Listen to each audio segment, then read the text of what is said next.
So just today, I was about to begin my after-school routine, throw my homework in the back of my mind until the last minute, and spend some quality time in the Commonwealth. But then something came over me, a thirst for something deeper and a drought for things deeper. And then I looked a little to the right. I decided to do yet another playthrough of the original Fallout. So I did. I went through the motions, made a goofy character, shot some drug dealers, found a water ship, blew up a pre-war military base, and I finally got to meet the Master himself once again. Whenever that moment comes, I always feel like I'm really talking to the bringer of the world's ultimate doom. I feel like just conversing with him is a harder challenge than actually deciding to fight him or rig a nuclear device below the cathedral, and even more challenging than to just give in and join his army. Why is that? Is it the fact that he's super intelligent? The fact that we know we can't reason with him, we can only use logic and evidence? Is it the fact that he's so charismatic and intimidating? And that leads me to a deeper question. What makes a villain like this good? What can we really take away from these guys, and what makes them so interesting to talk to each time we play through these games? Well, most of them, of course.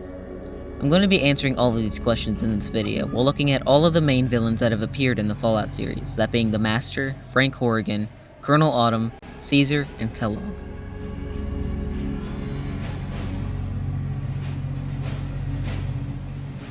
Richard Gray, more commonly known as the Master, is awesome because he's hinted at during the game and explained even before you meet him. One of the mutants in the hub, going by the name of Harold, describes his relationship with Richard and the rest of his scavenging team before you even know that he'll come up again as the main antagonist.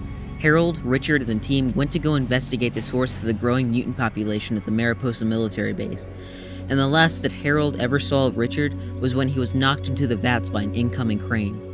Later on in the game, you'll make it to the Mariposa base yourself and receive records of journal entries written by Richard Gray as he underwent his transformation.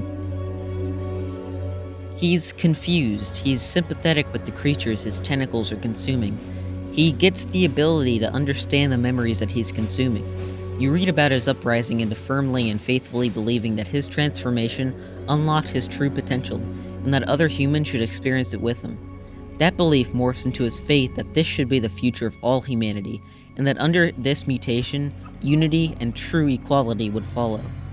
He talks about the recruitment of the children of the cathedral, and his current whereabouts, and then you meet him. The giant pure biomass sits before you in an experimental vault under the graveyard that is Los Angeles. Like I've said many times before, you are able to convince him out of his plan using hard evidence, bluffing, and logic to make him initiate a self-destruct sequence. You could also attempt to fight him using most of your rockets, plasma grenades, and lasers that you can pull out of your sweet powered armored ass. One last solution is using your science skill to tap into a nuclear reactor sitting beneath the vault to blow the place, permanently destroying any remnants of its wrath, other than the lone mutants who now have nowhere to go. The sense of being totally and completely outsmarted by this beast, the feeling that there's no way back once you walk through that long hallway, the weird feeling of loss you get as you stroll past every single mutant, child of the cathedral, and Nightkin that are about to be blown to smithereens, while still having a clear dream of unity, makes this one of the best scenes and villain executions in any video game.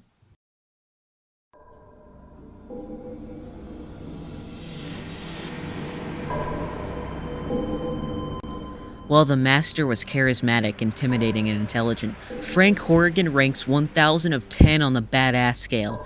This Enclave-created mutant beast gives you the fire in your heart that just makes you want to chainsaw his guts wide open. The thing that sets this in place is you see and encounter him multiple times in the desert. Every single time you see him, he's committing some violent, horrible, inconsiderate, messy act of pure murder and cruelty, like a futuristic, mutated, less political version of Hitler. Which is ironic because the Enclave is supposed to be the remnants of the American government, now that I think about it. Disabling Frank Horrigan was very satisfying to say the least. His death animation was made to be unique and disgusting. People say it's less satisfying as you couldn't talk him out of his plan, but in reality that doesn't make sense. While the Master was objective and listened to logistical reasoning, Horrigan was brought up to serve the Enclave for life. He has soaked up so much propaganda there's no going back for him. The only way they are going to get out of the oil tanker alive without Horrigan tearing you to pieces is to kill him. He stands for the militaristic force of the Enclave, so of course he needs to be eradicated. After perfectly executing your plan to sail to the Enclave's offshore oil tanker in order to save your fellow villagers and Vault 13 dweller neighbors, Horrigan becomes the only one standing in your way from true freedom and a chance to live without rain in the wasteland.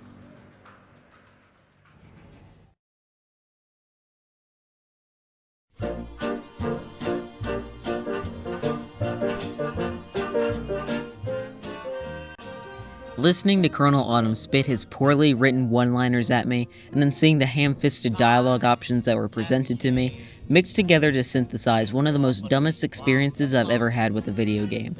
Trust me, I love Fallout 3. Its atmosphere, its cool world design, the obvious but rather nonsensical but destructive world choices it gives you is all charming in its own right, even if I don't agree that it's really Fallout. Fallout 3 gives you a really cool power fantasy, a walking tour through an apocalyptic Washington simulation. But when you decide to really turn your brain on and realize all that's really formulating, you realize it's all poorly paced. Unfortunately, this also includes the villain, an important aspect of the first two games. The villain of Fallout 3 was casually pushed aside, and in its place came a walking moron that has so many inconsistencies, poor writing choices, no real motivation or reasoning of the things he's doing, and most of all, Colonel Augustus Autumn of the American Enclave is just retarded.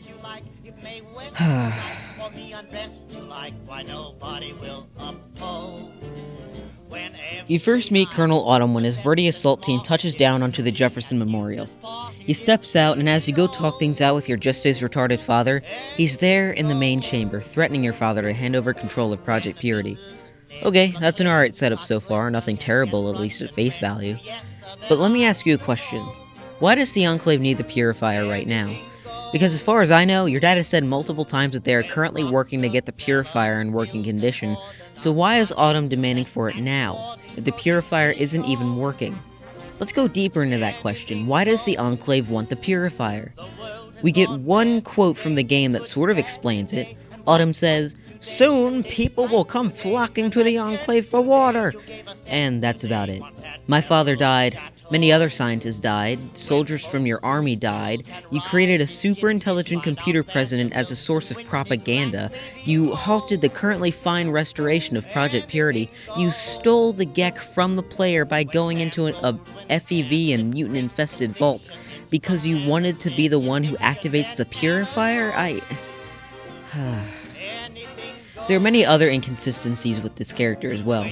When your father is inside the Purifier with Autumn about to get shot, your father causes a radiation spike so that Autumn should die and you are able to escape. Only Autumn doesn't die, meaning the thing that your father just did, that being sacrificing himself, was completely useless. There was no context or reason for it other than to make the player feel sad. It wasn't a plot point or twist, it was a boo-hoo sad moment that comes out of nowhere. And thinking about that, how is it that Autumn didn't die? That's never explained. It's up to us to assume and guess. I don't know, maybe one of the Enclave guys with their power armor were able to pull him out right after you slipped away and right before Autumn is able to die?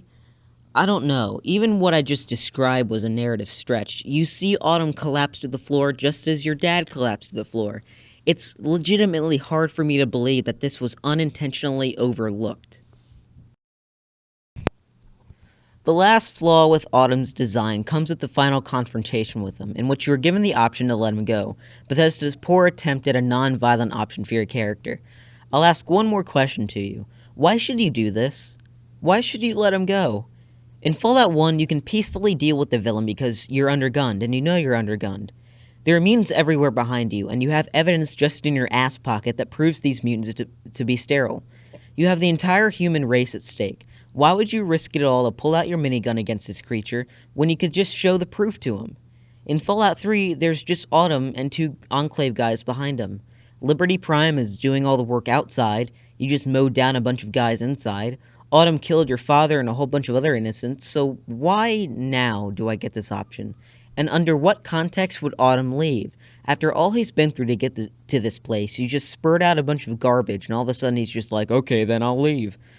Okay, again, it's nonsensical. An option to make the player feel as though they've had deep and enthralling choices throughout the game, but rather they've simply had the choice of either nuking a town or not. They've had the choice of freeing slaves or enslaving people. even though you were born and raised by an Irish Christian Scientist who should have taught you better.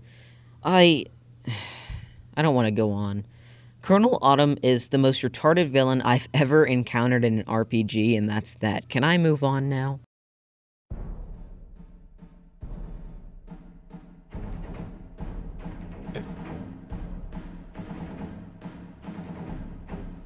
Caesar in Fallout New Vegas is the driving force in the many conflicts that arise. Not only is his Legion a cool and unique basis for a faction, but also his intentions and reasons for what he's doing are all detailed by him. You discuss with him every aspect of his Legion, and you gain a sense of understanding of him and his growing empire. Caesar, born Edward Sallow, is the founder and conqueror, the main man, the symbol for the entire Legion. His Legion is one of the forces that never ceases to be mentioned wherever you go in New Vegas. Before they came, there was balance, mostly, but then they brought the force of 86 conquered tribes into the Mojave to tip that balance over and create chaos to birth order.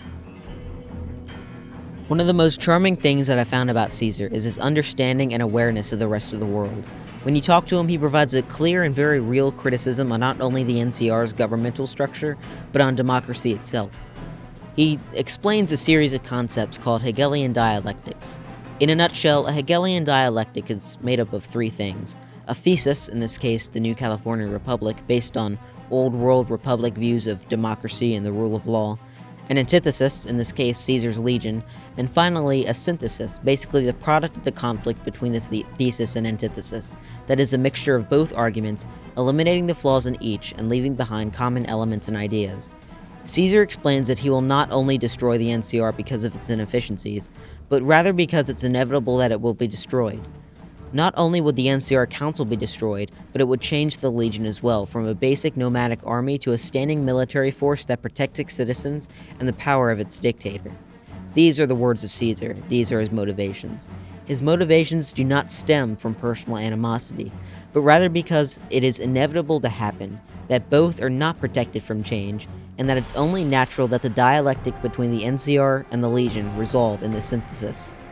Caesar is very thoughtful in what he's doing, but his Legion is still flawed. What happens when Caesar dies? What happens when his empire gets too big? What happens when corruption and greed take over?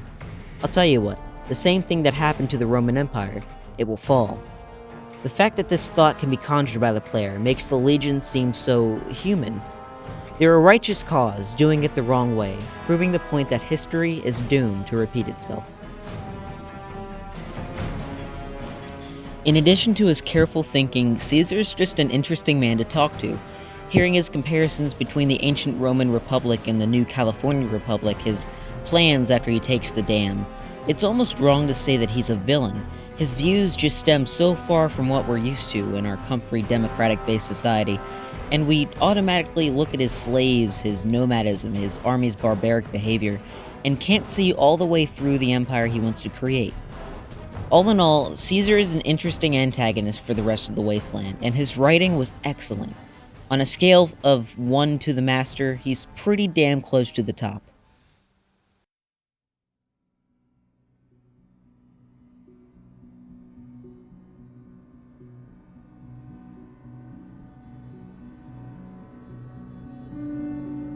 Bethesda redeemed themselves. Well, how could they not? The redemption came with Conrad Kellogg, the Institute's handyman as he's described. He kills your wife and takes your son, so why don't you want to stick your claws into his eyes? Throughout the first act of the game, you're chasing him down with the thought of him being just another evil hammy villain. And when you get to him, that still stands true. I still thought he was just another stupid villain until the plot furthered a bit. During your final confrontation with him, you get a pretty good idea of where your son is, and he makes a pretty cool point with a pretty cool quote about the nature of happiness. But after those points are made, you run into a similar mistake made by Bethesda, the options they present you. While they presented nonsensical options in Fallout 3, those options seem to be missing in 4. Kellogg knows where your son is. He knows how to get to the Institute, so why do all of the 4 options that I'm presented with all have vengeance and anger fueling them? I genuinely don't know. If Bethesda simply replaced that brain exploration quest in which you're given a legit reason to feel bad for this dude, with simply piecing together his past during the dungeon crawl of Fort Hagen, then they could have developed an alternate discussion, where in the end you convince Kellogg to help you. While he did kill your wife, and that is a legit reason to kill him for some characters, other logical characters might see it useful to keep him alive, to convince him that there are other things worth fighting for, and that the situation that happened between Kellogg and his family's murder is completely applicable to the situation happening right now, and Kellogg could have a hand in helping to fix it. I don't know, I'm on the fence about it. But in terms of comparison, he's a much better villain than Autumn by far. However, I still wish he had more motivation to killing your spouse than just, he's a psychopath that had his family murdered. So there we have it, 5 villains, all very different from each other.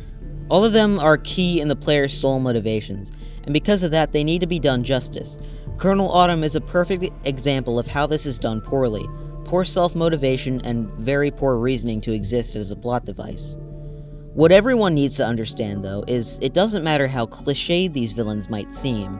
The Master and Horrigan can be easily compared to the Nazis and Hitler, Kellogg can be compared to even the most basic of psycho killers, and Caesar can be compared to every major empire of our history.